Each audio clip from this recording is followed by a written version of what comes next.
प्रणाम गुरु जी। सुखी रह। बोलो बेटा, क्या नाम है? हरिगोपाल धीवर। 19/10/2003। समय? मम्मी 5 बजे बोले थे। इस कुंडली को जांचते हैं, बताना सही है कि गलत। जी। अगर ये कुंडली सही है तो नमक और नमकीन चटपटी वस्तुएं खाने में बहुत पसंद आती हैं, ये बात सही है कि गलत? सही है। अगर ये कुंडली सही है तो आपके घर के सामने तरफ 2 प्रकार के फलदार पेड़ लगे होने चाहिए। पपीता हो, जाम हो, अनार हो, ऐसे कोई फलदार पेड़ है अपने यहाँ हो या दूसरे के यहाँ? है सर।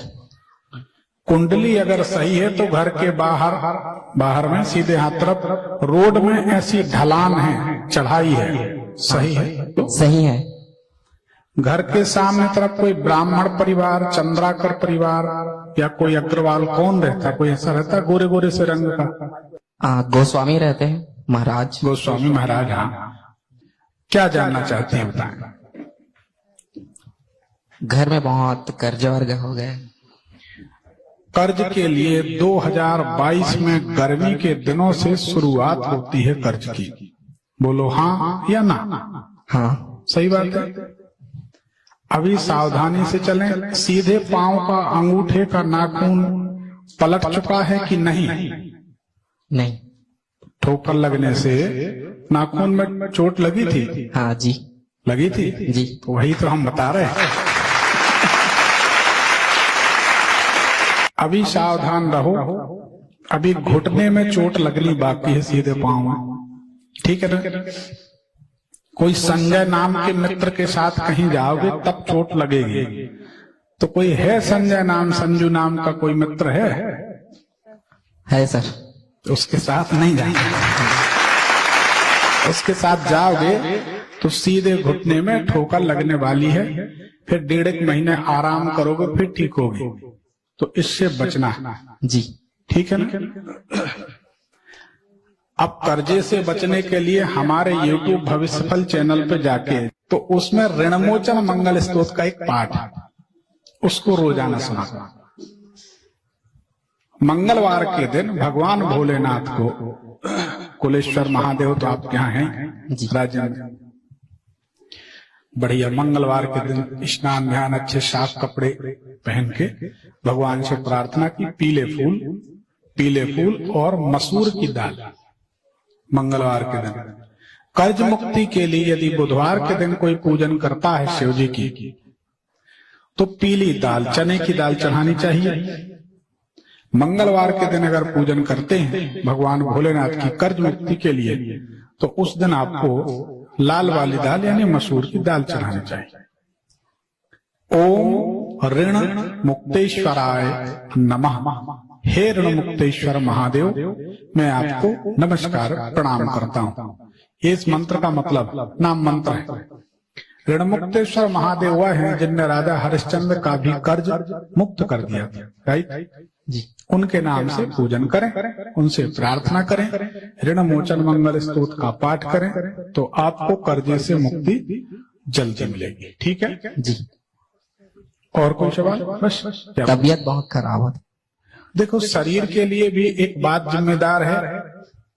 घर के बाहर सीधे हाथ तरफ किसी नई जगह पर बाथरूम करने के लिए जाने लगे हो 2-3 साल से, कोई नई जगह चुनी है जहां पर बाथरूम के लिए जाते हो। हाँ। जोर से बोलो। हाँ। तो नहीं जाया करो ना जी। बंद कर दो। उसी के बाद से तुम्हारी तबीयत बिगड़नी शुरू हुई है। हाँ सही बात है जी। अब नहीं जाना जी। अब ये नहीं कह रहे कि जाने नहीं, पर वहां नहीं जाना जी। नहीं तो एक नई समस्या खड़ी हो जाए। वहां नहीं जाना। ठीक है जी। वो जगह बदल दो, ठीक हो जाओ। कुछ नहीं करना, सिर्फ हनुमान जी की शरण लो, हनुमान जी के मंदिर जाया करो और बस अपने सही मार्ग पे लगे रहो, सुखी रहो। दूसरी बात, कुंडली में 8वां राहु 10वां शनि, अगर आप शराब पीने लगोगे तो फिर आपकी बर्बादी को दुनिया में कोई नहीं रोक सकेगा। ठीक है जी। माता राम हैं, अच्छी हैं कि नहीं? है। जब इसका जन्म हो, ये कौन है? बुआ। जब इस बच्चे का जन्म हुआ था तो इसकी माँ की तबीयत बहुत बिगड़ गई थी। और इतनी बिगड़ी थी कि वो 1-1.5 महीने तक इसको ढंग से दूध नहीं पिला पाई थी। शुरू में जब इसका जन्म हुआ है तो इसको माँ का दूध नहीं मिला, ये कुंडली बताती है। बोलो बेटा। हाँ है। सही बात है। तो ये कुंडली बिल्कुल सही है। अब ऋणमोचन मंगल स्तोत्र का पाठ सुनना है, वहां पर जाना नहीं है बाथरूम के लिए, ठीक है जी।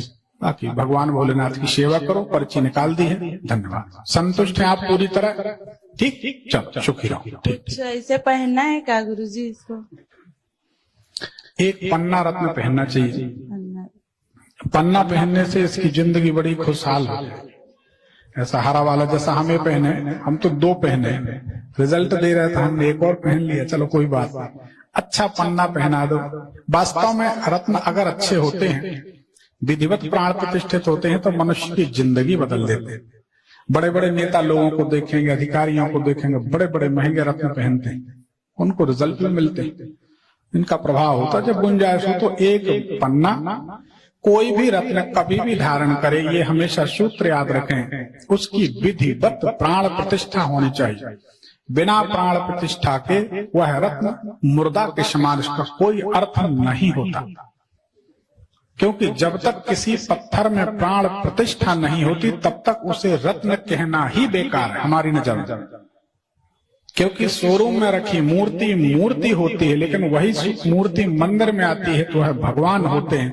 एक प्रक्रिया से उस मूर्ति को गुजारा जाता है, प्राण प्रतिष्ठा की जाती है, तभी वह मूर्ति जीवंत होती है। और जब मूर्ति की आंखों से कपड़ा हटाते हैं, आईना दिखाते हैं, तो आईना चकनाचूर हो जाता है। कुछ तो मंत्रों में होता है, कुछ तो ब्राह्मण की वाणी में ताकत है, तब तो ऐसा होता है, नहीं तो कैसे होता है कि नहीं? तो इसलिए प्राण प्रतिष्ठित रत्न पहने, भले एक पहने कोई भी, और नहीं पहने तो हमारे एक निवेदन, हमारी एक प्रार्थना है, फिर कोई रत्न न पहने। उसके पीछे बड़ा गंभीर कारण हम बता देते हैं, उसका रहस्य खोल देते हैं। कोई रत्न न पहने, उसका गंभीर रहस्य खोलते हैं। आप कोई रत्न पहनेंगे, वो रत्न नहीं होगा, पत्थर होगा, उससे रिजल्ट नहीं मिलेगा। आपका पैसा बेकार गया, सोनी वापस नहीं करेगा, टूट फूट जाएगा, गुम जाएगा। पैसा बेकार जाएगा, आपकी गलती। पैसा कमाएगा व्यापारी, जो सोने चांदी का रत्नों का व्यापारी होगा। लुटेंगे आप और बदनाम होंगे हम और हमारी ज्योतिष विद्या की। ज्योतिष गलत है, ज्योतिष में कुछ नहीं। इसलिए कृपा करके कोई रत्न ना पहने, और पहने तो विधिवत प्राण प्रतिष्ठा करके पहने। उनका रिजल्ट आएगा जरूर आएगा, कोई डाउट नहीं। लेकिन रत्न प्राण प्रतिष्ठित नहीं है तो उसका कोई महत्व नहीं। इसलिए ज्योतिष को बदनाम होने से बचाइए, हमारा यही निवेदन। ठीक, धन्यवाद।